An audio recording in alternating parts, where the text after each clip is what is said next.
After dinner, she pays for my kids. My sister said it like weather. Predictable, scheduled, certain.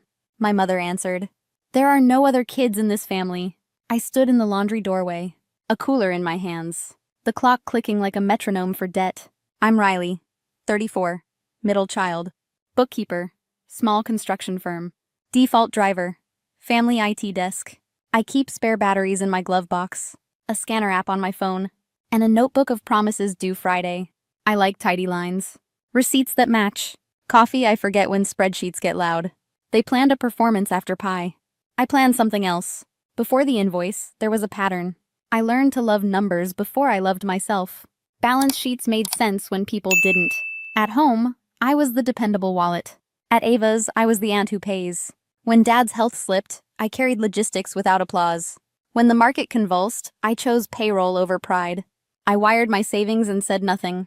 Then the asking returned, dressed as emergency. A doula deposit due Friday for sure. Nate's traffic ticket so rates wouldn't jump. My parents' electric bill during an auto-pay mix-up. Light catering because the oven hates my mother. STEM kits, $799. A DC trip deposit, $1,500 now. A scholarship application fee that broke something inside me. The $70 internet bill I still pay. I started a notebook to quiet the noise. Small check marks for the rare returns. Ava calls camps and phones investments. Don't stifle them, she says, cutting cake. You're good with money, she says, sending carts. Every sentence translates the same way. You'll pay. I practiced saying no in my kitchen. I'm not a second parent. I wrote it down. I am allowed to be separate. I won't finance choices dressed as love. When I push back, guilt smiles like family. There are no other kids in this family, Mom says. There are, I think, and one of them is me. 3 bad months could erase 10 good ones. My tires were bald, my tooth buzzed. I am allowed to matter in my own budget. I didn't call. I watched the screen go dark. The next ping was an invoice like a dare. Tuition. Gadgets. Camp. $12,800. Due before Thanksgiving. Slide it under dessert. I set the paper down and stood straighter. Then the invoice arrived like a script. I practiced no out loud, alone in my kitchen. The first one cracked. The second held. The third sounded like me. I opened my budget and named my costs. Rent up. Tires soon. Tooth crown soon. 3 bad months could erase 10 good ones. I am allowed to matter in my own math. I am not an endless budget line called family. Ava texted, breezy and certain. Pre-run your card with school and camp. I typed no. I deleted it. I typed it again. I sent it. 12 question marks arrived like confetti from a parade I didn't attend. Are you serious, Riley? Don't make this weird. The voice note laughed. I called instead of typing. I'm not paying your invoice, I said. Not a cent. Silence stretched thin, then snapped. You're punishing my kids, she said. I'm ending a pattern, I said. I'm not a second parent. If you bring it up at dinner, I added. I'll say no there too. She hung up. My mother called next. We're all pitching in, she said. Family isn't transactional. Money is, I answered. And this is money. You'll regret this, she warned. I already regret the last 5 emergencies, I said. I set my phone down and breathed like work. Then I started changing levers they planned to pull. The catering company phoned to confirm a card on file. Remove my name, I said. I won't be placing that order. If someone else pays, great. If not, please cancel. I texted Caro from the cafe down the street. 2 small Thanksgiving boxes left? I asked. 1 for pickup, 1 for delivery? She had them. Pickup at 1 p.m., November 23rd. I paid immediately. I drove to the store and bought a frozen pumpkin pie. I taped a note on it. November 23rd. I checked my tires. I booked the dentist for March. I set a tiny transfer named Someday. $100 a month. It isn't impressive. It's mine. On Thanksgiving morning, my phone lit up like theater cues. Ava. Where are you? Mom, ETA. Dad, don't be late. I photographed the sky. I typed to Ava. Don't wait for me. And the catering. I picked up the boxes and drove to Nate's apartment. He opened the door in socks and relief. Bless you, he said, holding the box like a rescue. Mom says there's drama. There's clarity, I answered, and he nodded. I went home and set my table for 1 and a pie. I ate slowly. I tasted everything. I let the radiator speak instead, so I changed the plans. Thanksgiving afternoon arrived like a cue I chose to ignore. The sky was empty and sharp. The air smelled clean, like nickel. I placed the cafe box on my counter. Turkey, sides, pie. Enough for one stomach and a future. I set a single plate and a fork. I lit a candle because I could. My phone vibrated across the table. Ava, where are you? Mom, ETA? Dad, don't be late. I photographed the sky again. I typed to Ava, don't wait for me, and the catering. A wall of letters arrived, a rising siren. W-A-T. Are you kidding? Mom thinks you're picking it up. They're already here. People are coming, she wrote. You'll humiliate us. I answered once. I told you I'm not paying. Enjoy your plan. I turned the phone face down. I took a bite and tasted time. The radiator hissed. The candle leaned, then steadied. Silence expanded to the edges of the room. It didn't swallow me. It held me. More messages stacked like unpaid invoices. My name pinged the family thread in caps. I let them pass across the glass. I cut the pie. I ate slowly on purpose. I washed the plate and dried it. I wrapped leftovers into tomorrow-shaped containers. The phone vibrated itself tired, then went quiet, then vibrated again. I stepped to the window and breathed. Somewhere a neighbor laughed. Somewhere a dog barked twice. I wasn't at a performance. I was in my life. I moved the cafe box aside. I placed the pie back in the fridge. I texted Nate a photo of the candle. He replied with a heart and 3 fork emojis. Bless you, he wrote. Mom says there's drama. There's clarity, I typed, and put the phone down. Dusk folded into the window like a darker sheet. I sat on the floor and let time move. It moved without asking for my card. At 7, new messages bloomed and faded. A group text pinged. We ordered pizzas. I smiled at the ceiling. People ate. The world kept going. I carried the candle to the sink. I pinched it out and watched the smoke right. My phone lit again. Ava, you ruined Thanksgiving. Mom, we'll talk tomorrow. Dad, this put us in a terrible position. I didn't answer. I brushed crumbs from the counter with my palm. I rinsed the glass and left it to drip. I stood very still and listened for regret. It didn't come. Relief did. The apartment settled. The city hummed. My shoulders lowered a full inch. I set an alarm for morning. I folded the napkin flat as a ledger. I let the quiet stay. I let it count as progress. By morning, the fallout began. Morning rang like a doorbell I didn't have to answer. Mom called first, voice clipped and official. You abandoned your family, she said. I refused to finance a trap, I answered. There's a difference. You're cruel, she said, small and sharp. You'll regret this. I already regret the last 5 emergencies, I said, steady. Ava burst through next, furious and breathless. You're punishing my kids. I'm ending a pattern, I said. I'm not a second parent. You love them, she pressed. Prove it. I love them enough not to tie joy to my credit, I said. Silence frayed, then snapped back into blame. You think you're better than us. I think I'm separate from you, I said. That's new, I like it. She hung up. A voicemail arrived from Eric, careful and managerial. Our cash flow is complicated, he explained to my patience. Delete. An aunt called to say I broke Mom's heart. It'll heal, I said gently. Dad texted logistics like duct tape. Okay, thirds? We split in thirds? I'm not splitting your choices, I replied. No emoji. Grandma texted a single heart. Then, proud of you for standing strong. I cried in my car for 2 minutes. Hardware store parking lot. Nate sent a photo at lunch. Empty plate, thank you, written in gravy. I laughed, loud enough to surprise myself, then breathed like work. Mom posted on Facebook by afternoon. Kids these days. Lost values. I typed a comment, then erased it. Values aren't a payment plan. My phone idled, then lit again. Ava. Paragraphs shaped like sirens. You ruined Thanksgiving. People talk. The boys cried. Kids cry without marshmallows, I thought. I didn't type it. Instead, I won't discuss money by text. Not today. Fine, she wrote. Tomorrow at noon. Next week, I answered. If you want. Not about money. Saturday. Ava tried a smaller ask, labeled tuition portion only. She wanted $1,800 now, promises later. I sent a scholarship link and a budget template instead. Don't manage me, she wrote. Okay, I wrote back and didn't. I let the question sit without rescuing anyone. Dusk thinned. Relief thickened. I walked a block without purpose. Leaves scraped the curb. Dinner smelled like someone else's kitchen. What I felt wasn't triumph. It was oxygen returning. At night, guilt tried on costumes. Cruel, ungrateful, disloyal.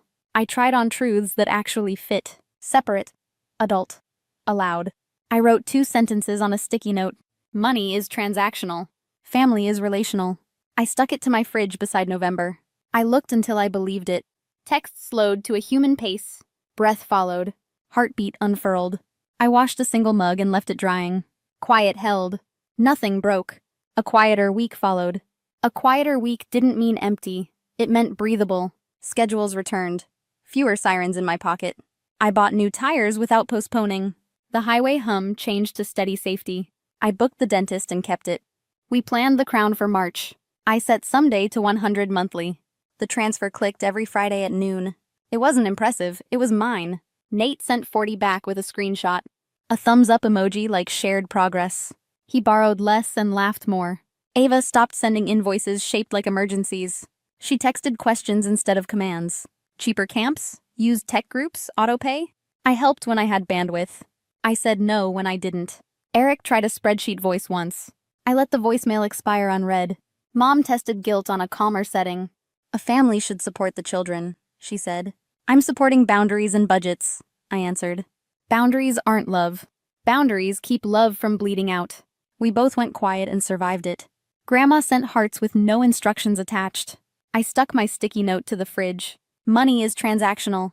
Family is relational. I read it mornings until it softened. Space opened around my thoughts. I cooked for one without apology. I took photos only for remembering. The calendar still said Thanksgiving happened. My table finally looked like mine. The boys sent stickers from the park. I hearted them and sent crayons. Not laptops. Not obligations disguised brightly. Ava wrote, "You've changed. Then thank you." Change didn't feel like victory. It felt accurate. I believed separate doesn't mean selfish anymore. It means I stopped funding disrespect. It means I started having my holidays. Peace wasn't everyone happy with me. Peace was me not furious at myself. I'm not setting myself on fire anymore. I started living inside my yes. The envelope had no return address, just my name handwritten in my father's neat, angular script. Clare Whitmore. Nothing more. It arrived 3 days after Thanksgiving, tucked beneath a stack of mail I nearly tossed into the recycling bin. I stared at it for a long time before opening it. I hadn't heard from my parents in nearly 2 years. Not since that last phone call when Dad said it's probably best you don't come around for a while. You always bring tension, Claire. You always have. That was the end of it. Or so I thought. Inside the envelope was a formal ivory card with raised silver letters.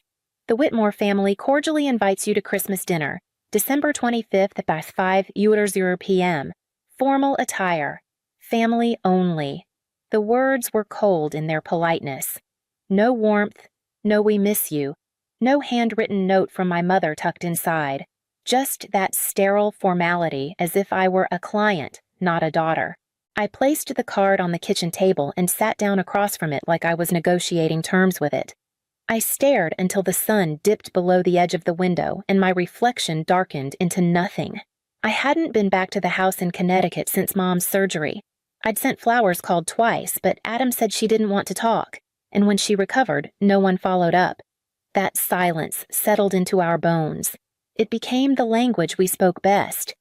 So why, now, was it a peace offering? A trick, a show of seasonal charity, or was it just guilt masquerading as formality? I wasn't sure, but I knew this much: they never invited me unless something was already decided. That was the Whitmore way. Decisions first, then dialogue if there was any at all. I called my friend Rachel that night. She's the kind of friend who listens without filling in your sentences. "Are you going to go?" she asked after a long pause. I hesitated. I shouldn't.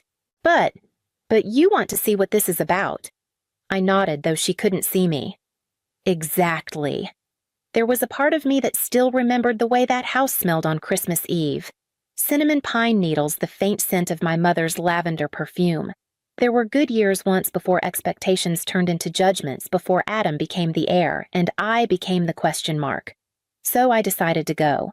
I dug through my closet for the dark green coat I hadn't worn in years, the one my mother used to call too serious. I packed a simple dress black flats in a small envelope of my own, just in case. The drive to Connecticut was uneventful. Gray skies, bare trees, the occasional flash of red berries clinging to naked branches like they didn't know the season had already turned. I took the long way, the one that curved past the old lake and the high school football field where Adam used to play. It was muscle memory.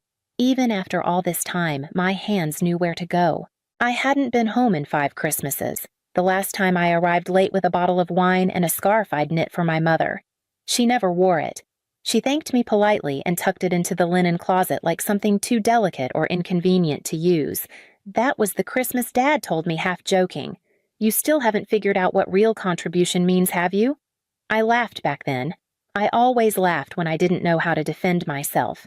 But the truth was, I had known for a long time that I wasn't what he wanted. I wasn't business-minded like Adam. I didn't quote earnings reports or admire stock performance at the dinner table. I liked books. I liked kids. I taught high school English and ran the after-school poetry club. To Dad, that made me soft. To the family, that made me distant. What they never asked was how hard it was to become distant. When I left home at 18, I had a scholarship and 2 suitcases. Adam helped me load them into my car. He was 17 then, tall, quiet, always watching. We weren't close, but we weren't enemies yet. That came later. I remember the day Dad told me not to come back for the summer. We're downsizing, he said. Adam's taking over the garage apartment for his internship. You've got your campus housing, right? It wasn't cruelty exactly. It was something colder than that practicality with no love underneath. I learned early that in the Whitmore family, value was measured by usefulness, not presence. Still, part of me had held on. Even when I moved out west, even when calls went unanswered and holidays passed in silence, I kept a small box of Christmas ornaments from childhood. A paper star I made in 4th grade, a snowman with my name in red glitter. My mother used to hang it every year near the front of the tree right below the angel. Then one year it wasn't there. No one said anything. It was just gone. That's when I knew. Not that they hated me. Hatred would have been warmer. I knew I'd become an outsider in my own home. Still invited, still included by name, but already written out of the picture in their hearts. But this Christmas was different. This was not a phone call or a polite maybe next year. This was a formal card, sealed and sent like a business deal, and I knew my father too well to think it was sentimental. No, something had already been decided. I was just being summoned to hear it. As I pulled into the familiar circular driveway, the house looked almost unchanged. The wreath on the door was fresh. The lights in the windows glowed with the same golden warmth I remembered as a child. But I wasn't fooled. Warm light doesn't mean welcome. I sat in the car for a moment watching the windows. I could almost see the shadows moving inside Dad pouring scotch into the good crystal, Adam setting the table just right, Mom adjusting the silverware with her usual quiet care. No doubt everything was perfect, polished, rehearsed. Everything except me. I reached into my coat pocket and touched the edge of the envelope I'd brought. Not out of spite. Not out of revenge. Out of something older than either. Clarity, and maybe finally closure. The front door opened before I even reached the top step. Clare, Adam said, smiling like we'd just seen each other last week. He wore one of Dad's old cardigans, gray wool wooden buttons, sleeves just a little too long. He'd filled out more since I last saw him, thicker around the shoulders, confident in that easy way men become when they know they've been chosen. I nodded, stepping inside. The warmth hit first, then the smell. Pine cinnamon, something buttery from the oven. It was like stepping into a memory I hadn't asked for. The floors were still polished to a high shine. The same family portrait hung above the fireplace, Dad in uniform, Mom in pearls. Adam with a forced grin, and me in the corner looking off camera like I didn't know where to stand. "You look good," Adam said. "You look settled," I replied. He didn't seem to know what to do with that. He motioned me toward the living room where the fire was already lit. Mom appeared a moment later, wiping her hands on a dish towel. "Claire," she said, voice light but careful. "Hi, Mom." She leaned in and gave me a quick dry hug, perfume still lavender. For a second I thought about the scarf in the linen closet. I almost asked if she ever wore it, but the moment passed.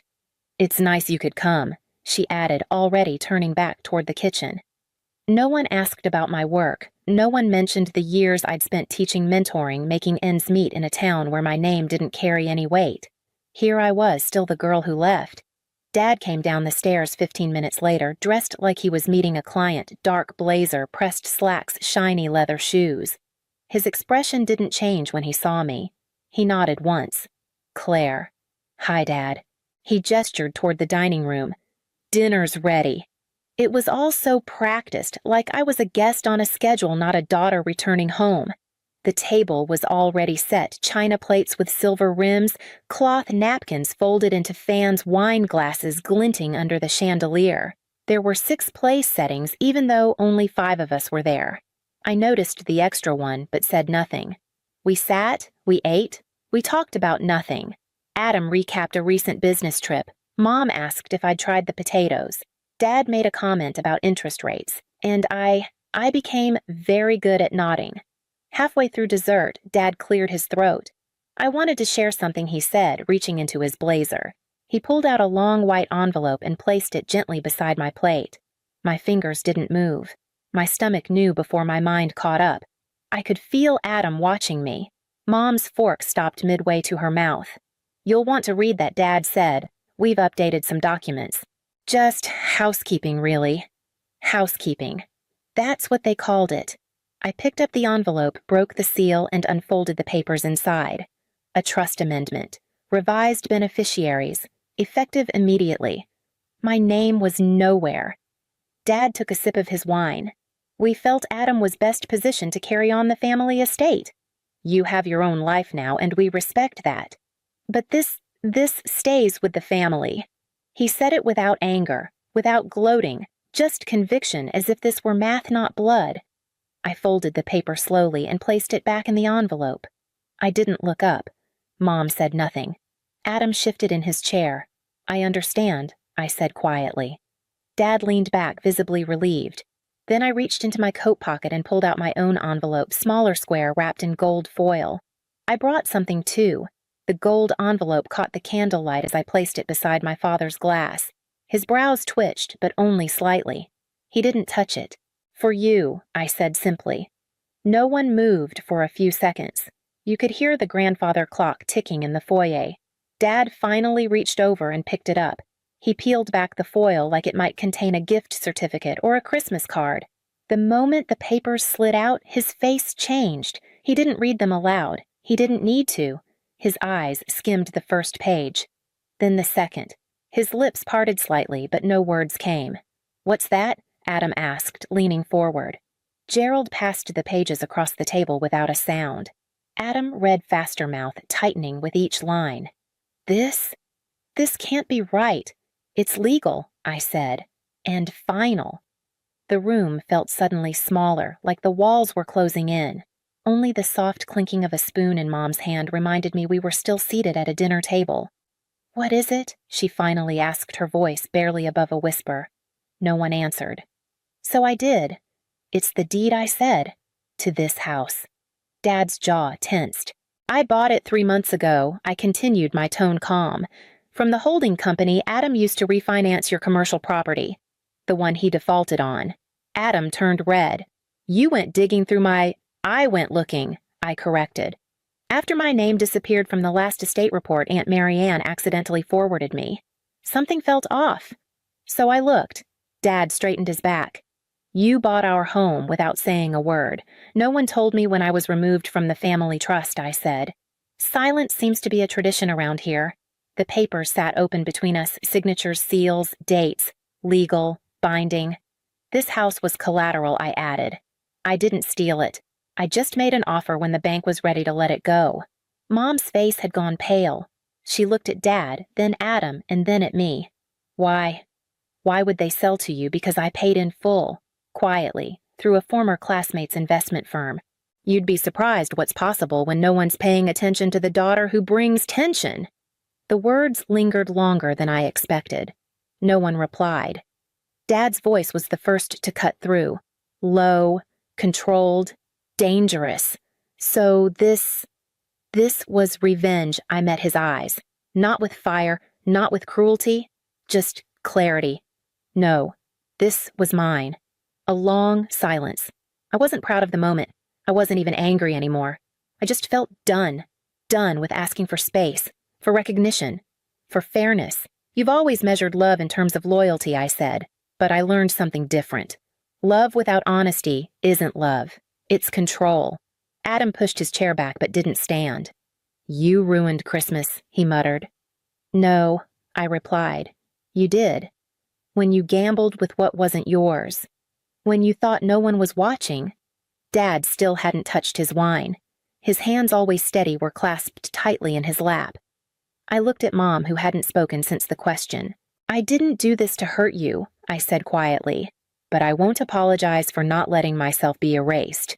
The fireplace crackled behind us as if trying to fill the silence. I folded the legal documents, placed them back in the gold envelope, and slid it toward the center of the table. "No need to pass it around. You'll each be getting a copy in the mail." Then I picked up my napkin, placed it beside my untouched pie, and stood.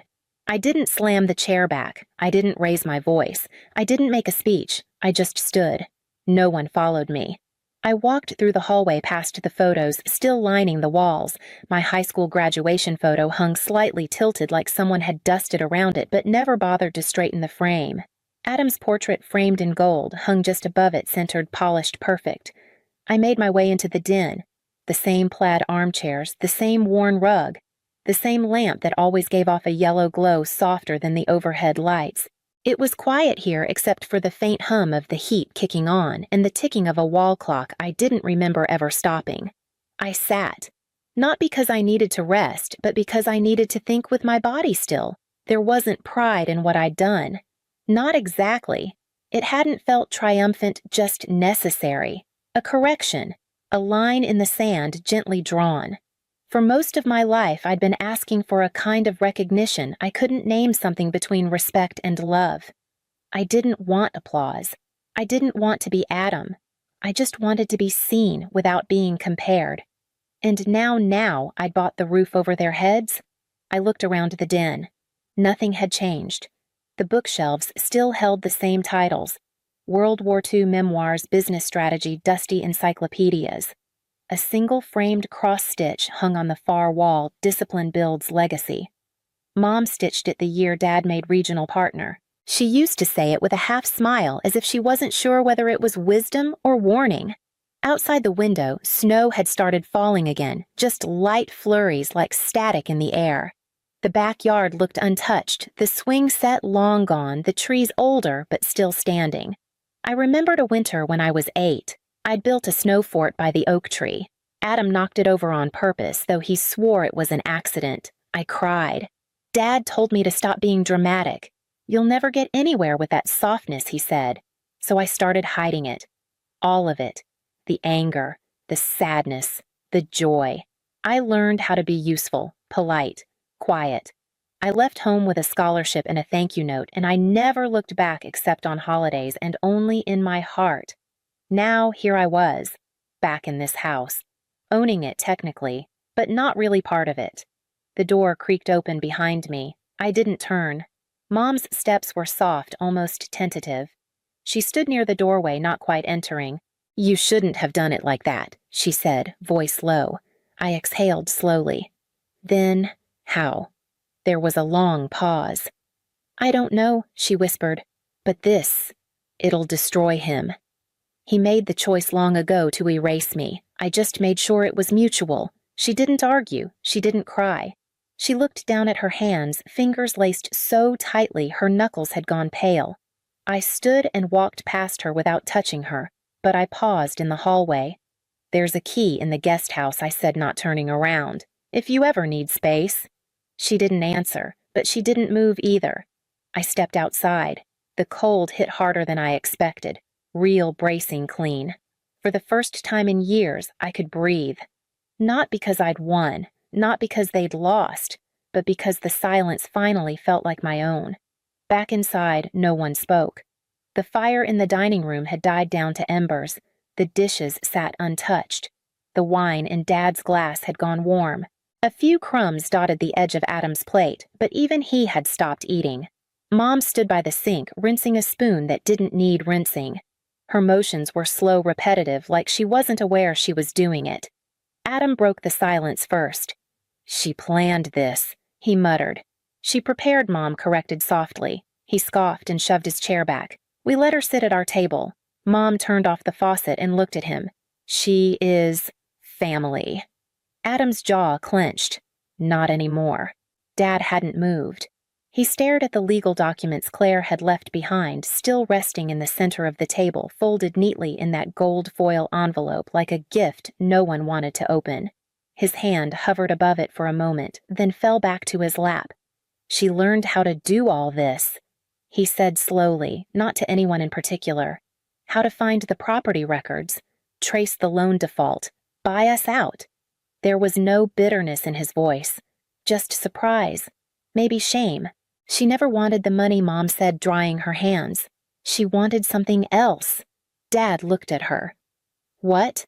But Mom didn't answer. Instead, she walked out of the room. Upstairs in the guest bedroom, she found a small box on the nightstand. She hadn't seen Clare carry it in.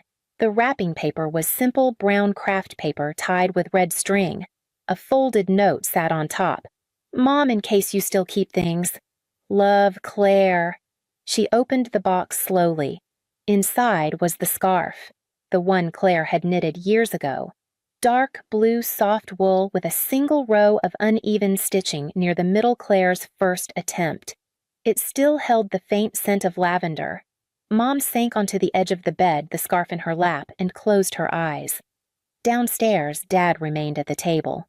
He picked up the gold envelope once more, not to read it again, but to feel the weight of it. For a man who'd measured life in control, in strategy, in certainty, this was foreign ground. He remembered a time when Clare was 10 and she'd written him a letter after a spelling bee. She hadn't won, but she'd thanked him for showing up. He hadn't kept the letter. He barely remembered reading it. Now he wondered what it would have meant to her if he had. In the hallway, a gust of wind rattled the front windows. The house suddenly felt larger, colder, as if it too was realizing something had changed. In the kitchen, Adam pulled out his phone. His banking app took longer than usual to load. He stared at the balances, still enough, but not what it had been. Not stable, not safe. He set the phone down, rubbing his forehead with both hands. No one said it out loud, but the shift had begun. Clare hadn't just brought legal papers, she'd left behind a mirror, and they were finally looking into it. That night, no one spoke much. The plates stayed on the table, the pie hardened at the edges, the guest room door remained closed. But in her absence, Clare had left something they hadn't expected a choice, to hold tighter to silence, or to do something different. The snow had thickened by the time I reached the car. Thick flakes drifted slowly, quietly, like they had no intention of hurrying. I stood for a moment before unlocking the door. My breath made small clouds in the air, each one dissolving faster than the last. For the first time in years, I wasn't leaving out of anger, or rejection, or guilt. I was just leaving. I glanced back at the house windows glowing softly behind frosted glass, the porch light haloed by snow. From a distance, it still looked like a postcard, warm, intact, untouched, but I knew better. The warmth was just a bulb. The silence inside was heavy now, not peaceful. Still, I didn't hate it. There had been good moments once, childhood summers with lemonade and sprinklers, reading books under the dining room table while Dad took calls in the den, evenings when Mom would hum softly in the kitchen, not realizing anyone could hear. Those things were real too. Pain doesn't erase them. It just sits beside them. I opened the car door and got in the cold seat, reminding me how long I'd been standing. As the engine turned over, the radio came on softly static at first, then a crackling old jazz standard I couldn't name. I let it play. I pulled out slowly, headlights casting long beams through the snow. As I reached the edge of the driveway, I paused. Just a second. Then I turned onto the road, the tires crunching over packed snow. No one called after me. No one stood at the window, and I didn't expect them to. Back at the small cottage I rented near town, just an hour away, but worlds apart, I slipped off my boots and coat, hanging them neatly by the door. The house smelled like cedar and chamomile tea. My books were still open on the kitchen table, half read. The cat from next door was asleep in the window nook, curled like punctuation at the end of a sentence. I made tea. I didn't need it, but the ritual mattered. A quiet act of reclamation. Boil, steep, pour. At the kitchen counter, I took out the second copy of the deed, the one I hadn't shown anyone. I placed it in the drawer with my passport lease and birth certificate. Not to gloat, not to guard, just to put it where it belonged in my records, not in my heart. I opened the back door for a moment. The yard was blanketed in white, undisturbed. The trees stood dark against the sky. No lights, no noise. It was quiet in the best way. Inside, the kettle clicked off. I poured the tea and brought it to the window seat. Outside, the snow kept falling. Inside, I was still. Not triumphant, not broken, just whole. The house was quiet long after Clare left. No one moved the dishes. The pie remained uneaten. The fire in the dining room had long since gone cold, but no one thought to add more wood. Elaine sat at the edge of the guest bed, still holding the scarf in her lap.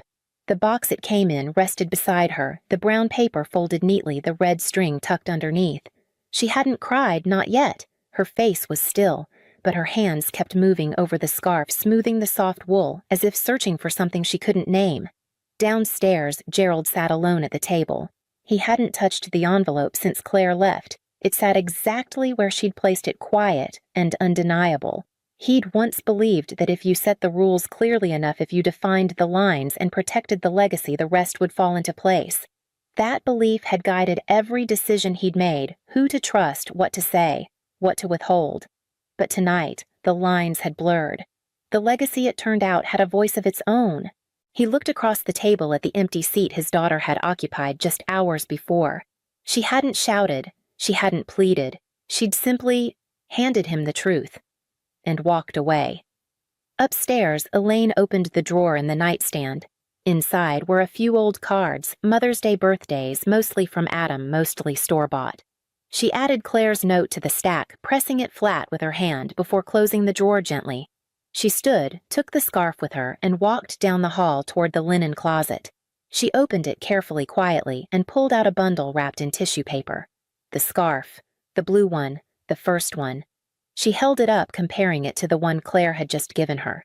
Same yarn, same slightly crooked stitching in the middle.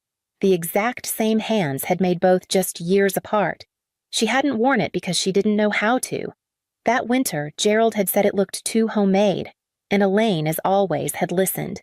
Now she folded the new scarf gently and placed it beside the old one, not tucked away this time, but on the top shelf, visible. Downstairs, Adam passed through the hallway and paused by the staircase. He looked toward the den, where the light still glowed from a forgotten lamp. The smell of pine had faded, overtaken now by the faint scent of ash and something unspoken. He didn't go in. He only stood there, listening to the silence, to the ticking clock, to whatever it was that now filled the space his sister had left behind. It wasn't guilt, not yet, but maybe the beginning of something else. 3 weeks passed. Christmas faded into the gray lull of January. The snowbanks turned to slush. Lights came down. Decorations vanished into attic boxes. Life returned to its usual quiet rhythms. Clare didn't hear from anyone. She hadn't expected to. At school, she resumed grading essays and listening to her students stumble their way through Shakespeare. At home, she baked more than usual. Bread, muffins. Her hands liked the certainty of flour, the quiet of rising dough. Each day ended in a kind of stillness she hadn't known before. Not lonely, just honest. Then, one Thursday afternoon, a plain envelope arrived in her mailbox. No return address, familiar handwriting. She paused before opening it. Inside was a single photograph. No note, no signature. It was an old picture clearly taken on a film camera years ago. Faded at the edges, warm in color. Clare was maybe 7, sitting cross-legged in front of the Christmas tree, a paper snowflake in one hand and a crooked smile on her face. The blue scarf was wrapped around her neck. Not the one she had just given. The first one, the one she had made with help from her second-grade teacher. Uneven, earnest. In the background of the photo, Elaine stood behind her, one hand gently resting on Clare's shoulder, the other mid-motion as if adjusting an ornament. Clare stared at it for a long time. The image wasn't perfectly composed. It wasn't meant to be saved, but someone had kept it. And now someone had sent it. She turned the photo over. In her mother's handwriting, careful, slanted, unmistakable, were 5 words I should have tried harder. Nothing more. Clare ran her thumb over the words. She felt no rush of forgiveness, no flood of tears. just a quiet warmth that moved through her like steam rising from a mug on a winter morning. She didn't know where her mother had found the photo. Maybe it had always been there. Maybe like the scarf, it had waited quietly on a shelf until someone was ready to look again. She placed the photo in a frame. Simple wood, no embellishment. She set it on the windowsill above the kitchen sink beside the basil plant that never seemed to grow straight. It didn't change everything, but it changed something. Spring came slowly. The snow melted in patches, revealing brown grass and brittle leaves beneath. The trees hesitated before budding. The sun stretched longer in the evenings, but the wind still carried the memory of winter. Clare didn't mark the change with anything dramatic. No celebration, no announcement. Just smaller signs. The windows opened a little wider each day, the tea swapped for coffee again, the scarf folded and placed in the drawer. She kept the photo on the windowsill. Each morning she glanced at it as she rinsed her cup or watered the basil, which despite its stubborn tilt had started to grow straighter. She hadn't written back to her mother. She wasn't sure if she needed to. Some things once named don't need to be repeated. At school, the students were rehearsing Our Town. Clare stayed late, helping them with lines, adjusting the stage lights, reminding them to project. The play, with all its ordinary beauty and quiet grief, felt strangely right. One afternoon after rehearsal, Clare walked home instead of driving. The sun was just low enough to stretch her shadow across the sidewalk. She passed the bookstore still with its creaky sign and crooked hours, past the cafe with the chipped mugs and the best peach muffins in town, past the bench at the park where she'd once sat and cried without knowing why. Everything was still there, and she was still here. Different, maybe, but not broken. She paused at the florist on Main Street. A small display caught her eye: hyacinths, pale purple, barely open. Her mother used to grow them in front of the porch, coaxing them from the cold earth each March, like it was a kind of miracle. Clare bought one. She didn't plan to. She just did. Back home, she placed it on the kitchen table. No vase, just the small pot, a little lopsided, full of soft green hope. That night, she wrote a single sentence in her journal, a habit she'd picked up over the winter. Some things bloom even after the frost. She didn't mean forgiveness. Not exactly. More like space. The kind that opens when you stop trying to make others understand and instead just begin to understand yourself. In the quiet of her small house, Clare sat by the window and watched the sky go dark. No noise, no voices, no weight pressing against her chest. Just stillness and peace. My name is Leora Brandt, but I've always felt more like a shadow than a person. In our Virginia house, there wasn't a single hallway that didn't echo with my sister Marin's name. Her piano trophies lined the mantel like golden soldiers. Her prom photos, her honor roll certificates, even the ridiculous spelling bee ribbon she won in 2nd grade, they were framed and centered like museum pieces. And me, I was somewhere in the corners, a blurry figure in the background of family pictures. The kid who smiled too quietly and learned how to take up as little room as possible. Marin was 6 years older. That might not sound like much now, but when you're growing up, it's everything. By the time I was old enough to spell my name, she was already winning essay contests and giving valedictorian speeches. I watched from the back rows of crowded auditoriums as Mom beamed and Dad stood clapping with red-rimmed eyes like she'd just won the Nobel Prize. No one ever asked what I was interested in. I drew pictures, lots of them, covered my notebooks in characters and sketches, stories that danced in my head when real life felt too small. Once, when I was around 11, I worked up the courage to show a few to the family during dinner. I remember it so clearly. Marin was talking about some choir solo she'd landed, and I waited for a pause, just a sliver of silence to slide my sketch pad onto the table. "Hey," I said too softly. "I made these this week for English class. We had to write and draw a story." Marin barely glanced down. "Cool," she said, then turned back to Mom. "Anyway, my music teacher said I might be good enough for state-level competitions." Dad chuckled. "Of course you are, sweetheart. We've always said you were our little prodigy." I left my drawings on the table. No one touched them. Later, I threw them in the trash. That's how it was. Marin lit up every room, and I learned how to dim myself to make space for her. I wore her hand-me-downs even when they didn't fit. Slept in her old bed once she moved out. Lived a life 2 steps behind her footprints, pretending it didn't hurt to always be the afterthought. In high school, I stopped trying. What was the point? Even when I graduated, walked across the stage in a borrowed dress, no one cheered as loud as they had for Maren. My mom took a few photos. My dad gave me a one-armed hug. Then we went to dinner and spent most of the time talking about how Maren's college roommate had just gotten engaged. I told myself it didn't matter. That college would be my fresh start, a place where no one knew I was the second daughter. But that was before Maren came home one Sunday, eyes glowing, and said the words that would send our whole house spinning into orbit. Maren didn't just announce her engagement, she performed it. She twirled into the living room with her hand held high, diamond, flashing like a warning flare. I said yes. She squealed, breathless with excitement. Mom shrieked and launched forward, already crying. Dad laughed like he'd won the lottery. Within minutes, champagne bottles were popped, phone calls were made, and the dining table was covered in magazines for wedding venues and dress catalogs. I stood in the corner with a half-eaten apple in my hand, forgotten. The following weeks were a whirlwind of planning, and somehow our entire house was transformed into Maren's wedding headquarters. My mom's voice echoed through the halls on speakerphone with caterers and photographers. My dad began working overtime. I asked once if he was stressed. He smiled tiredly. "It's your sister's big day. We're not going to hold back." Late one night, I passed the kitchen on my way to the bathroom and paused when I heard them whispering. "We'll need to take out a loan," Dad said, rubbing his face. "That vineyard venue's non-refundable." Mom sighed. "She deserves it, Ellis. She's waited her whole life for this." I stood quietly in the dark hallway, listening to them make sacrifices for her dreams, like it was a sacred duty. I thought about what it would feel like to have people bend over backwards for something I wanted, to be met with joy, not hesitation, to be celebrated for simply asking. The wedding was everything she wanted. Soft pinks, gold accents, string quartet. She looked like a page out of a bridal magazine. People said she glowed. I just felt like I was fading.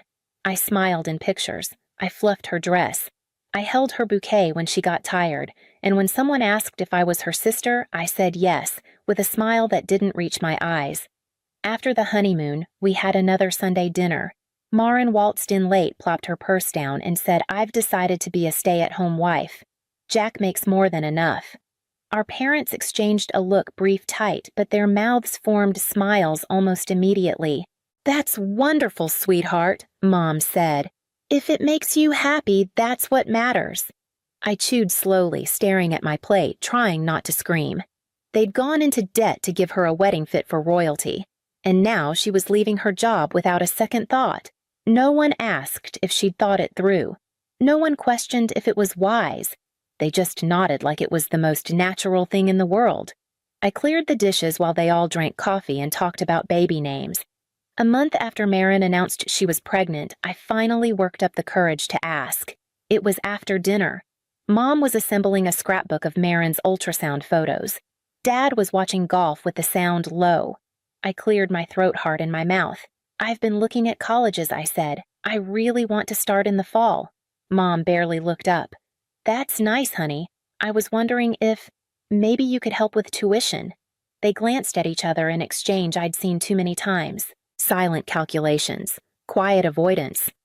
"Well," Dad said after a beat, "we'd love to, but with the loan for Maren's wedding and the down payment on their house. We can cover half Mom cut in, but you'll need to figure out the rest on your own." I nodded, swallowing the lump in my throat. "Okay, thanks." I went back to my room and sat on the edge of my bed, numb. Half. After everything they'd poured into Maren's life, every sacrifice, every blank check, this was all they could offer me. I applied to the nearest community college. It wasn't my dream school, but it was what I could afford. I picked up a job at a 24-hour diner off Route 29.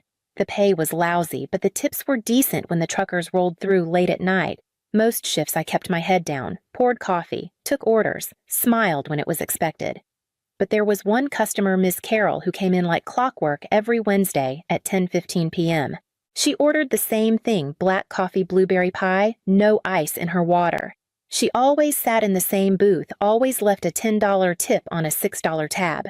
"You've got kind eyes, kid," she told me once, scribbling in the margins of a newspaper. "Don't let 'em go dull just 'cause the world doesn't clap for you yet." I blinked at her, unsure how to respond. No one had ever said anything like that to me before, especially not someone who wasn't obligated to. After that, I started looking forward to Wednesdays. It was the only part of the week that didn't feel like survival, and I clung to it, especially once Marin's twins arrived and the weekends stopped being mine at all. The first time Marin dropped the twins off, it felt like a one-time favor. She showed up on a Friday afternoon, her hair frizzy and her eyes wild. "I just need a couple of hours," she said, unbuckling the toddlers and handing them over before I could even close the front door. "Jack and I haven't had a moment to breathe since they were born." I hesitated. "I've got a shift tonight." "You're good with them, Leora," she said already, halfway back to the car. "Please." I canceled my shift and spent the evening covered in applesauce and tears, some theirs, some mine. But that was just the beginning. Every weekend after that, she dropped them off. Sometimes she said it was errands. Other times, it was self-care. Occasionally, she didn't even give a reason. The front door would open, chaos would roll in, and she'd disappear with a wave and a vague promise to be back soon. I tried to speak up. I really did. One Saturday, after barely sleeping through a week of midterms and working back-to-back shifts, I snapped. "Marin," I said, standing in front of the door as she tried to leave. "I can't keep doing this. I'm drowning here. I have school, work. I'm exhausted." She froze, purse half-zipped. Her face crumpled, and for a second I saw something raw underneath all the gloss. "You think I'm not exhausted?" she whispered.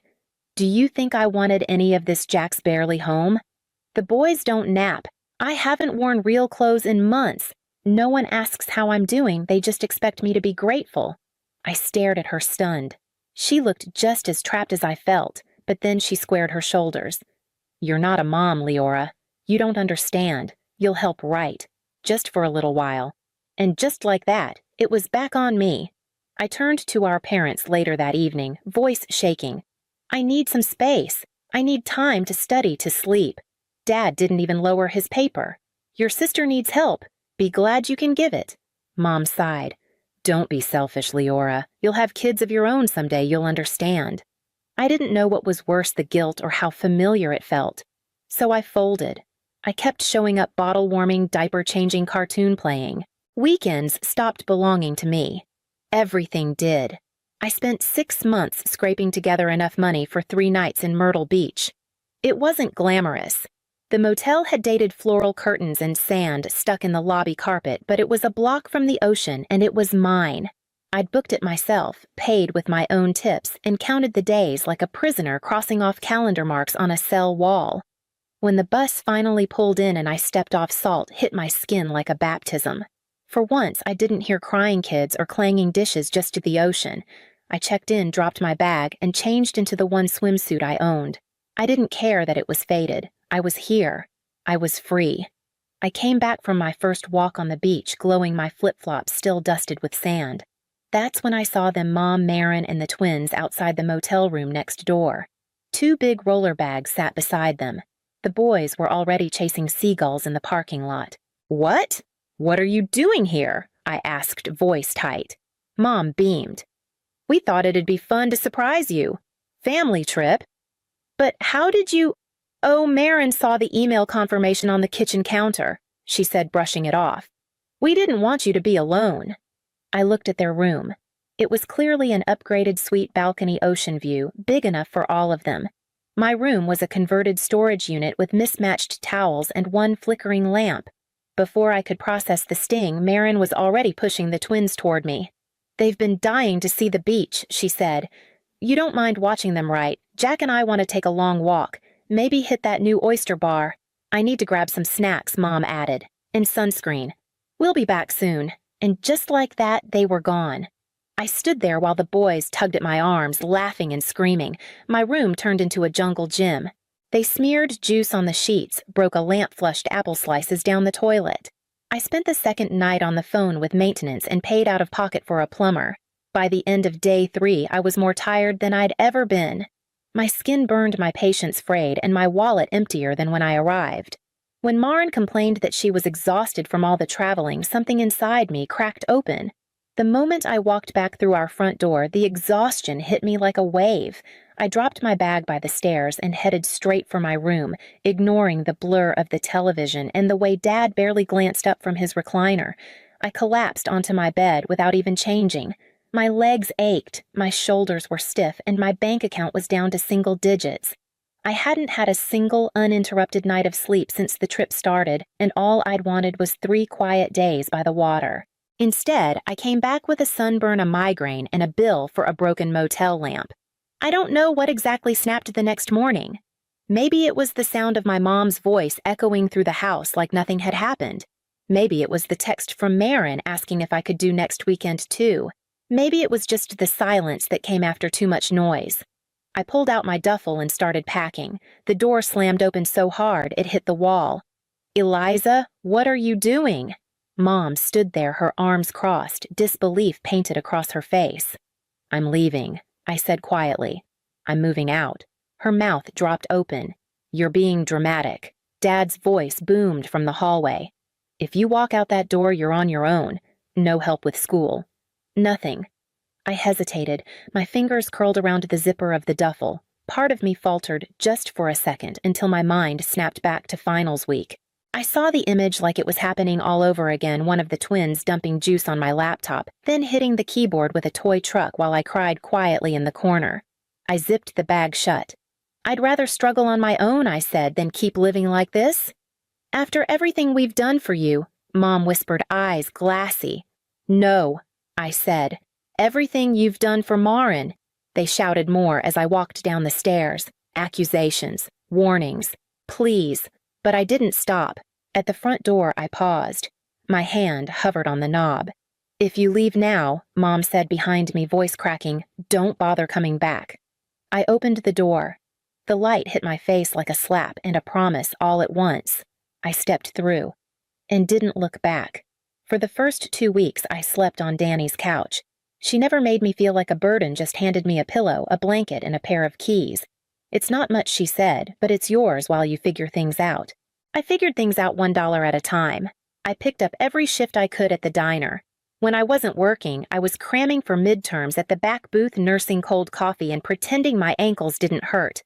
A girl from my study group, Jo, mentioned she was looking for a roommate. We toured a tiny second-floor apartment that smelled faintly of mildew but had good light and a door that locked. We signed the lease 2 days later. My bed was a mattress on the floor. My desk was a cardboard box turned sideways. The first thing I bought with my tips from a particularly chaotic Saturday shift was a little yellow lamp from a thrift store down the block. It was chipped on one side, the switch wobbled, but when I plugged it in, the room felt like mine. I learned how to stretch spaghetti for 3 nights in a row, how to patch holes in jeans, how to cry in the shower without anyone hearing. I missed meals. I pulled all-nighters. I spent hours staring at numbers trying to make rent and tuition live on the same page. But the silence at night belonged to me. The air, the exhaustion, even the fear they were mine. No one banging on the door. No twins. No guilt. Just the dull glow of that lamp by my mattress and the sound of my own breathing. And then before I could catch my breath, my birthday rolled around. I hadn't expected anything for my 25th. So when Mom called a week before and said, "We're doing a little get-together. Just family. You should come." I hesitated, then said yes. A part of me was curious. Maybe they'd changed. Maybe this was the olive branch. The house looked the same. The walls still lined with photos of Marin and her boys like I'd never lived there. But the greetings were warm, the food familiar, and for a moment I let myself soften. After cake, Mom handed me a white envelope with a gold bow. "This is from all of us," she said, smiling too wide. Inside was a printed itinerary 5 days in the Florida Keys. Flights, hotel, all paid for. Dad clapped my back. A family vacation. Finally. My stomach turned. Before I could speak, my younger cousin wandered by, licking frosting off his thumb. "Aunt Chandra said the grown-ups are going to do spa days while you watch the kids at the pool." He said, then scampered off. Of course. I looked back down at the envelope. The hotel was a family resort. The room listed under my name had 2 twin beds. Marin grinned. "The boys are already so excited. They've been talking about Auntie Leora's beach day all week." I nodded slowly, forcing my face to stay neutral while my hands curled into fists inside my lap. "Thank you," I said quietly, folding the paper back into the envelope. No one noticed the edge crumple under my grip. They thought they'd trapped me again. But this time I had a plan. At the airport, I smiled through the check-in process, nodding as Marin listed all the activities she'd planned for the boys. As we neared the gate, I clutched my tote and said, "I need the restroom. Be right back." I turned the corner, heart pounding. For a moment, I froze. My hand hovered over my phone. Then I opened my notes app and reread the line I'd typed after Myrtle Beach. "I am not a nursery." That was enough.